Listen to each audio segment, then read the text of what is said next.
Esta é mais uma produção do Grupo Socorrista Itaporã. Abra seu coração e se ligue com Jesus. Sejam muito bem-vindos em nome de Jesus. É sempre uma alegria, né? A gente poder se reunir e lembrar de passagens do Novo Testamento, lembrar de Jesus, falar dessa doutrina abençoada, que é a doutrina espírita, que eu digo que ela não veio criar uma moral nova, mas ela veio nos fazer reviver o que Jesus já nos trouxe há mais de 2000 anos atrás. E hoje nós vamos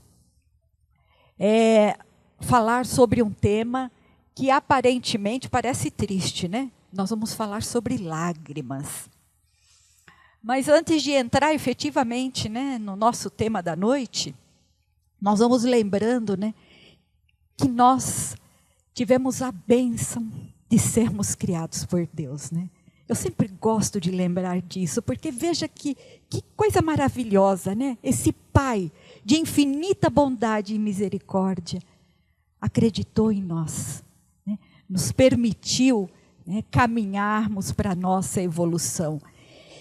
E ele como no Livro dos Espíritos nos traz, né? A primeira questão é a inteligência suprema, causa primária de todas as coisas. E fazemos parte dessa criação. Isso é maravilhoso, né? Estamos aí, todos junto e misturado, né?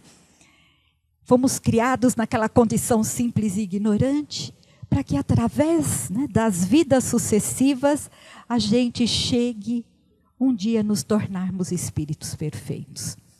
E um dia, falando sobre isso, veio uma pessoa e me perguntou, eu acho que eu não falei meu nome, né? Meu nome é Solange, viu? Que me desculpe.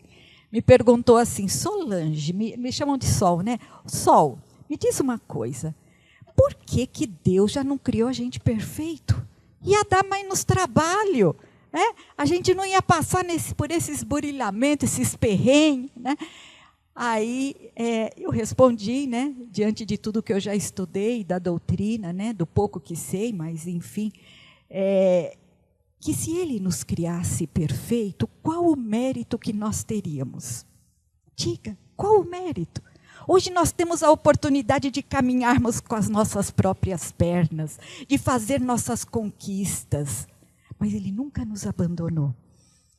Ele sempre nos dá condição, apoio e sustentação para que isso ocorra. Tanto que nos deu esse planeta abençoado, né? Planeta abençoado, né? Esse planeta azul, que hoje é nossa casa, que é a nossa morada, que a gente vem encarnando há muito tempo. Não pensem que é a primeira encarnação. Não é, não. E também não será a última, né? E graças a Deus, né? Porque nós temos oportunidade de refazer o que nós desfizemos através do longo dos séculos ou milênios, né? Uns chegam mais rápido no seu objetivo, chegam, porque observam as leis de Deus. Outros demoram-se um pouco mais nessa trajetória. E por quê? Porque não observam a lei de Deus.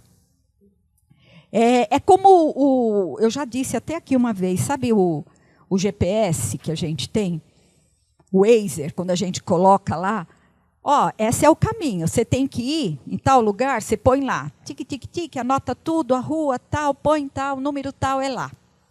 Aí a gente vai andando, né? Aí ele fala, vira à direita, vira à esquerda, daqui tantos metros, tal. Aí a gente cisma de falar, não, eu conheço um caminho mais rápido. Eu tenho certeza que alguém já fez isso, porque eu já fiz. Eu conheço um caminho mais rápido e viro à direita. E me dou mal. Aí o Waze, o GPS, o Waze fala o quê? Viu? Não foi só eu. Tinha certeza. Vocês já ouviram essa palavrinha, recalculando, recalculando. E ele recalcula a rota. E a nossa encarnação é exatamente isso. A gente tinha uma direção. Aí nós somos danadinhos, falou, não quero, eu não quero, eu não quero, eu vou por esse caminho mais fácil. E aí a gente desvia-se da rota. Aí alguém lá de cima fala assim, Sol, recalculando. Aí eu venho numa próxima encarnação e reinicio o meu processo, tendo a oportunidade de acertar o caminho. Né? Então, é esta a proposta da vida, é que a gente acerte a direção. E para isso, quem foi colocado? Né? Jesus, o nosso guia e modelo. Ele nos dá a rota, ele nos dá o caminho a seguir. E olha, se a gente, teimosinho, falar, não quero, tudo bem. Nós temos o livre-arbítrio, o poder de escolha, e isso é respeitado. Só que a nossa trajetória vai ser o quê? Muito mais trabalhoso, penoso, porque existe duas formas de caminhar. A gente caminha uma pelo quê? Pelo amor. Essa é a primeira, caminhamos pelo amor. E a outra, ouvi mais pela dor do que pelo amor, né? Estou sabendo aí, né? Mas eu me incluo também, viu? Eu sei que muitas vezes a gente precisa dessa dorzinha para despertar, para caminhar, para falar, vai sol, segue em frente, é por aí mesmo. Você está pedindo paciência, vai chegar um monte de situação para você desenvolver a paciência, e assim vai, para a gente crescer, para a gente evoluir, para a gente fazer o nosso aprendizado. E é esse o nosso mestre. E nós vamos entrar no nosso tema. Agora vamos entrar nas lágrimas, né? De renovando atitudes, né? Como nós temos seguido aqui toda semana. E, maravilhosamente, esse tema nos lembra das bem-aventuranças que Jesus Cristo já nos trouxe. Aquele convite à felicidade, né? Quando ele nos fala, bem-aventurados os que choram. Por quê? Porque eles serão consolados. Bem-aventurados os que têm fome e sede de justiça. E por quê? Porque eles serão saciados. Bem-aventurados os que sofrem perseguição pela justiça, porque o reino dos céus é para eles. Nós temos outras, mas o livro se reporta a esse trechinho, então eu vou me manter nele para que a gente possa desenvolver o estudo. Mas leiam as bem-aventuranças, o Sermão do Monte. É maravilhoso, Jesus está falando aos nossos corações, corações aflitos, corações que têm suas dores, seus desafios, mas ele nos traz a consolação. Isso que é maravilhoso no Cristo. E assim, seguindo nas lágrimas, né? O que Hamed nos fala no livro? Que lágrimas são emoções materializadas, que romperam as barreiras do corpo físico. Eles representam o excesso de energias que se extravasam, né? Então, são sentimentos que geram as lágrimas, né? E nem sempre são as mesmas fontes que determinam as lágrimas, e nós vamos ver isso. Nós podemos partir para o próximo, para não me estender muito. Aqui nós temos lágrimas, isso está no livro, tá? Depois, quem não leu, fica o convite para fazer a leitura. Esse é um dos capítulos curtos, né? E ele fala, tem lágrimas nascidas do amor materno. E a gente sabe disso. Lágrimas de alegria que marejam dos olhos dos enamorados. Lágrimas geradas pela dor de quem vê um ente partir nos braços da morte física. Mas nesse momento é aquela lágrima de compreensão e não de revolta, de saudade, de carinho. E lágrimas de amigos que apertam as mãos nas realizações. Aqui são sentimentos que geraram as lágrimas. E nós vamos ver que ele é impulsionado de uma forma bem diferente do próximo grupo que Hamed também nos traz sobre as lágrimas. Ele falou que tem aqueles que têm lágrimas criadas pelos centros de desequilíbrio emocional. Tem ainda as lágrimas de inveja, lágrimas de revolta, que brotam nos olhares dos orgulhosos e despeitados. Tem as lágrimas de angústia, de desconforto, que emudecem as pálpebras dos inconformados, dos rebeldes. E tem o de pavor, tem ainda lágrimas daqueles que são hipócritas, sedutores, que fingem, né, um sentimento aí mostram as suas lágrimas. Então, aqui nós vemos dois grupos. E quando Jesus Cristo nos fala, bem-aventurado os que choram, aí a gente pode compreender em que grupo isso se enquadraria. Porque chorar por revolta, por hipocrisia, né? Chorar por angústias, por falta de incompreensão ou de aceitação, é muito diferente daquele primeiro grupo que nós falamos. Que aquela dor que de fato nos remete a uma aceitação, a uma compreensão. E aí nós podemos lembrar do nosso mestre quando foi crucificado. Acho que todos lembram. Quando Jesus foi crucificado, quem estava ao lado dele? Eram dois ladrões. Um chamava-se, não sei se vocês lembram, Dimas. E o outro? Não. O Barrabás foi o que foi liberto. Lembra? O povo escolheu, não vale errar, porque falar, não tive lá, não tenho nada a ver com isso. Não. Barrabás foi aquele que foi liberto, né? Pilatos coloca lá os dois. Barrabás ou Jesus? Para ser liberto, eles escolhem Barrabás. Então, aqui está Jesus, Dimas e Gestas. Eles eram dois ladrões. Gestas tinha as lágrimas, mas do segundo grupo. Lágrimas de revolta, lágrimas de não aceitação, lágrimas de indignação. Agora, Dimas, ele tinha lágrimas, mas lágrimas de compreensão.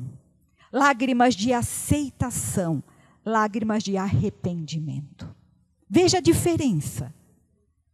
E aí, Dimas diz para Jesus, naqueles momentos que eu imagino que devam ser extremamente difíceis, né? Ele reconhece Jesus como um mestre, como um rei. E ele aí fala para Jesus, Senhor, quando estiveres no seu reino, lembre-se de mim. E aí, o que Jesus diz? Esta noite mesmo estarás comigo no paraíso. Então, o que nós vemos aqui? Né? Nós vemos alguém que deu condição para ser ajudado. E o outro que não deu condição para ser ajudado. As bem-aventuranças é destinado àquele que está com mente e coração aberto. Aqueles que estão dando condição de receber auxílio. Não adianta eu me fechar, eu me bloquear. Por mais que eu esteja rodeado daqueles que queiram me ajudar, eu não estou receptivo. De forma que nunca nós estamos sozinhos. Mesmo com as lágrimas da revolta. Só que nós não damos condição de ser auxiliados, porque nós bloqueamos o auxílio. É respeitado o nosso livre-arbítrio, é respeitado o nosso poder de escolha. Naquele momento, Dimas deu condição de ser auxiliado e socorrido. Agora, não significa que Dimas iria para o paraíso e ali iria permanecer e tudo esquecido que ele fez. Não. Na verdade, aquele era o começo para refazer o que foi desfeito. Ele teria a oportunidade de novas encarnações, porque a imortalidade da alma não nasceu com a doutrina espírita, mas Jesus já nos falava dela. Tanto que ele foi a prova viva disso, né? No momento que ele ressuscita, após, né, a crucificação. E assim, Dimas teria a oportunidade de ser amparado, de ser socorrido, mas dali para frente ele teria uma consciência mais desperta e poderia seguir refazendo o que foi desfeito. De uma forma que é aquele caminho que nós falamos. De vez caminhar pelo amor, pela dor, ele iria caminhar pelo amor. Veja a diferença quando nós damos condição. Por isso é tão importante nós compreendermos de fato como que está sendo a minha dor, como que está sendo as minhas lágrimas. De revolta? Ou de compreensão, de aceitação? Porque dificuldade todos nós temos. Eu costumo dizer que ninguém veio para a Terra, e mesmo sendo no Brasil, num país tropical, né, de flores e tonalidades mil, para passar férias. Ninguém veio. Nós sabemos que nós estamos aqui por um projeto de vida. Para que a gente melhore, para que a gente cresça e para que a gente evolua. Mas isso depende de quem? Depende de nós. Depende de nós. Eu quero. Eu sou o Dimas dessa história ou sou o Gestas, revoltado, que não aceita, né? Essa é a nossa reflexão, para de fato podermos analisar se nos enquadramos nessa bem-aventurados, nessa bem-aventurança, né, que diz: bem-aventurados os que choram, porque eles serão consolados. E de fato, nós vamos ser consolados. Veja que em outra passagem de Jesus também, quando estava aqui entre nós, ele fala: vinde a mim, todos vós que sofreis e que estáis sobrecarregados, que eu vos aliviarei. Por tomai meu jugo sobre vós e aprendei de mim, que sou manso, brando e humilde de coração, e encontrareis repouso nas vossas almas. E aqui entra um detalhe. Por quê? Porque o meu jugo é suave e o meu fardo é leve. E vamos entender essa última frase dessa passagem. Quando ele fala: o meu jugo é suave, jugo, para quem às vezes não lembra, era um par de madeiras colocado para alinhar, ali amarrado no boi, e alinhar seu caminhar para a aragem da terra. E também foi usado também para amarrar nos cavalos, dar direção junto à carroça, né? Então, esse é o jugo. E por que ele fala que o jugo é suave? Porque o jugo de Jesus é aquele que nos vai dar direcionamento. É aquele que vai nos mostrar, através do seu próprio exemplo, ele nos deixou isso, qual o caminho a seguir. É esse. É o nosso GPS, o nosso Waze. É esse o caminho?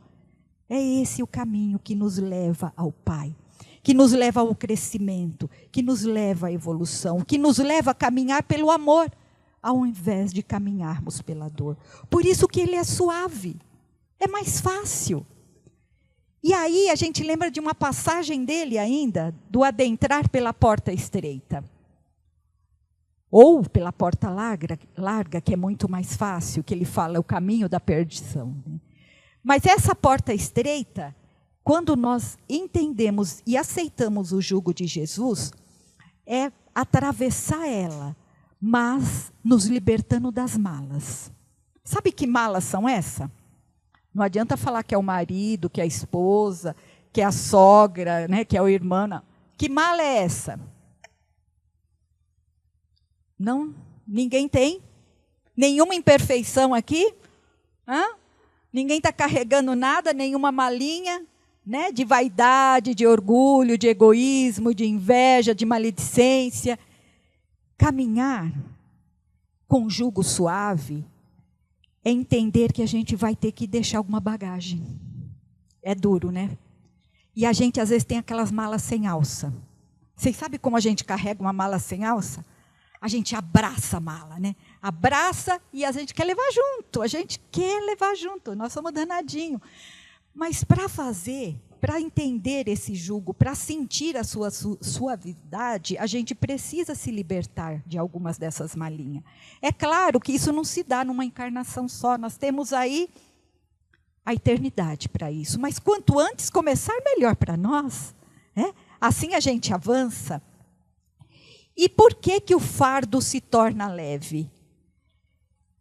Veja, quando nós aceitamos seguir esse caminho, os nossos valores mudam.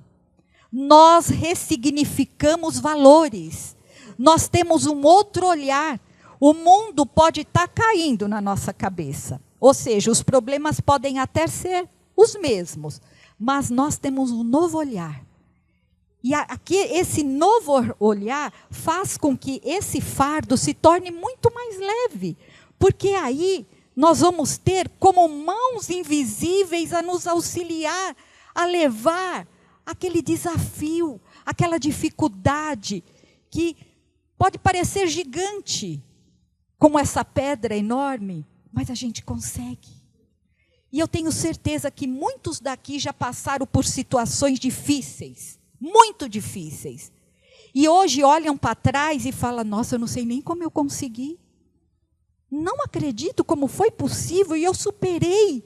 Eu venci, seja uma doença, seja um problema financeiro, um desemprego, uma separação. Sabe, então, nós temos auxílio da espiritualidade quando nós damos condição. Quando essas lágrimas realmente são lágrimas de compreensão, de aceitação e de perdão. Tem uma historinha de Chico.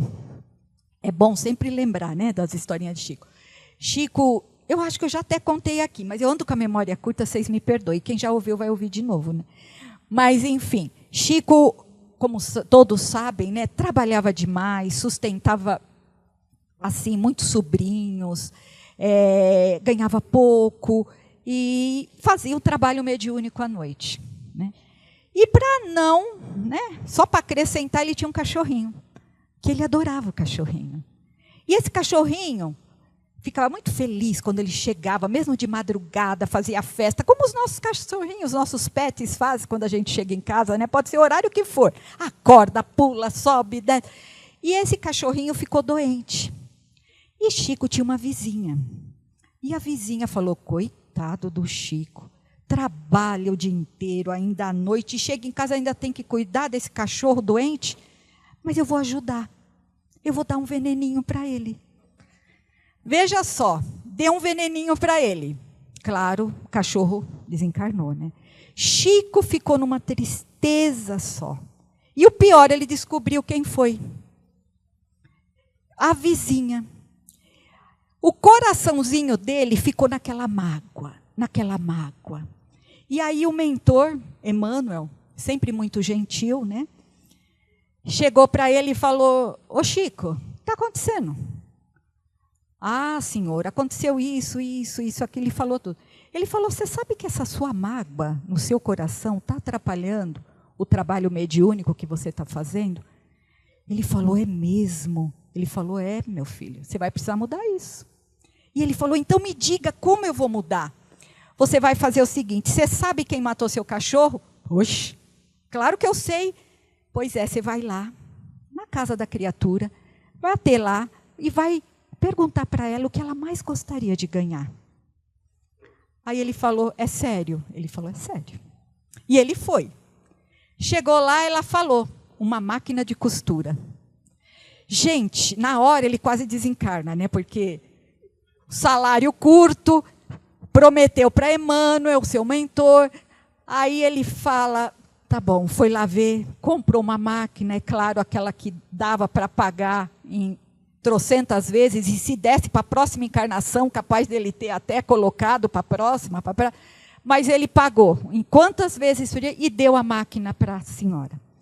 A senhora, quando recebeu a máquina, mas ficou tão feliz, que deu um abraço nele com tanto amor, que naquele momento ele sentiu desfazer a mágoa que ele trazia no coração. Aí Emmanuel, quando ele volta, Emmanuel falou, agora sim, agora você pode continuar trabalhando, agora a mágoa passou. Aí ele falou assim, essa receita foi boa.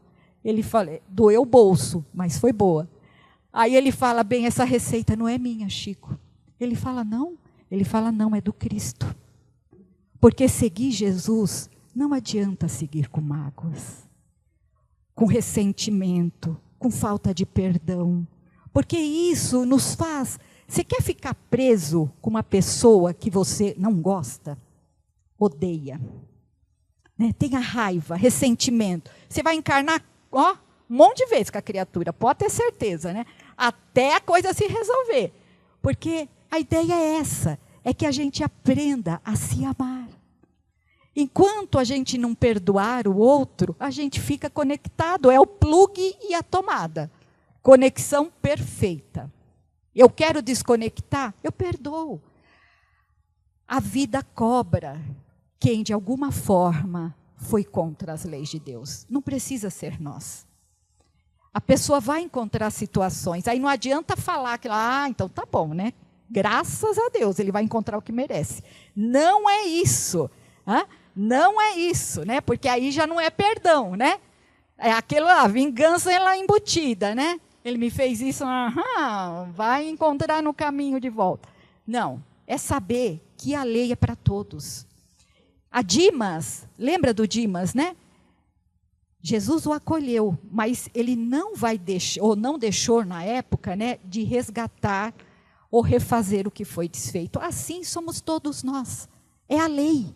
E ninguém foge da lei, independente da religião que abrace.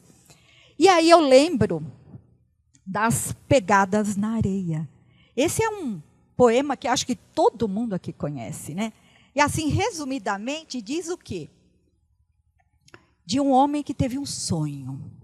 E sonhou que estava andando na praia com Jesus. E no céu refletia como um espelho todas as passagens da vida dele. Eu não sei quem foi que escreveu, mas eu acho que ele era espírita, viu? Porque já pensou, quando a gente desencarna é assim, né? A gente acaba tendo essa visão de tudo que nós passamos. E ele via lá no céu todas as passagens da vida dele. E em todos os momentos que estava tudo bem, ele olhava, ele via 2 pares de pegadas. E nos momentos mais difíceis da vida dele, ele só viu 1 par de pegada. Aí no sonho ele fica, não é possível. Eu fiquei sozinho nos momentos mais difíceis. Aí ele vai pedir uma audiência lá com o Senhor. E pergunta, Senhor, eu disse que iria te seguir e você me prometeu auxílio. E nos momentos mais difíceis, eu vi que eu estava só. Aí o que ele responde? A maioria deve lembrar. Ele responde, meu filho, eu te amo tanto. Eu nunca te abandonei. Nos momentos mais difíceis, aquele par de pegadas era meu e não seu, porque eu te carregava no colo. Então, muitas vezes na nossa vida, mesmo que a gente se sinta só, nós estamos sendo carregados no colo. Nós estamos sendo auxiliados se nós dermos condição. Lembra do Gestas. Se não der condição, o auxílio. Nós não recebemos o auxílio, por mais que o mentor fique ali do nosso lado. Estou aqui. E a gente fala, não tem ninguém aqui, não tem ninguém aqui. E é assim, literalmente é assim. André Luiz ficou, se eu não me engano, acho que foi 7 anos, né? 8, foi mais de 7, 8 anos no umbral. E o mentor todo dia ali do lado dele. Vamos lá, faz uma prece, se arrepende. E ele, lágrimas do Gestas, de revolta. Né? E aí, no momento que mudou o tom ali, né? Mudou as lágrimas, já não era do Gestas, era do Dimas, ele deu condição de ser auxiliado. De maneira que seguir Jesus, tenham a certeza que é o mais fascinante projeto de vida que a gente pode ter. Não tenham dúvida disso, não tenham dúvida. Né? Se houver dúvida, estudem. Vivam intensamente todo esse aprendizado, que aí terão a certeza por si mesmo que de fato é sensacional, é maravilhoso. Vamos entendendo o que é um jugo suave e um fardo leve. E como Jesus Cristo nos disse, como suas últimas palavras, porque a gente às vezes pensa que as últimas palavras de Jesus foram na cruz, né? Senhor, perdoa, porque eles não sabem o que faz, não. As últimas palavras de Jesus foi após, né, a sua ressurreição, foi quando ele nos diz, e eis que estarei convosco todos os dias, até a consumação dos séculos. Não estamos só, e jamais ficaremos sozinhos, porque esta é a promessa do Cristo, e eu acredito nela. Eu agradeço de todo o coração a presença, a sustentação, e o carinho de todos.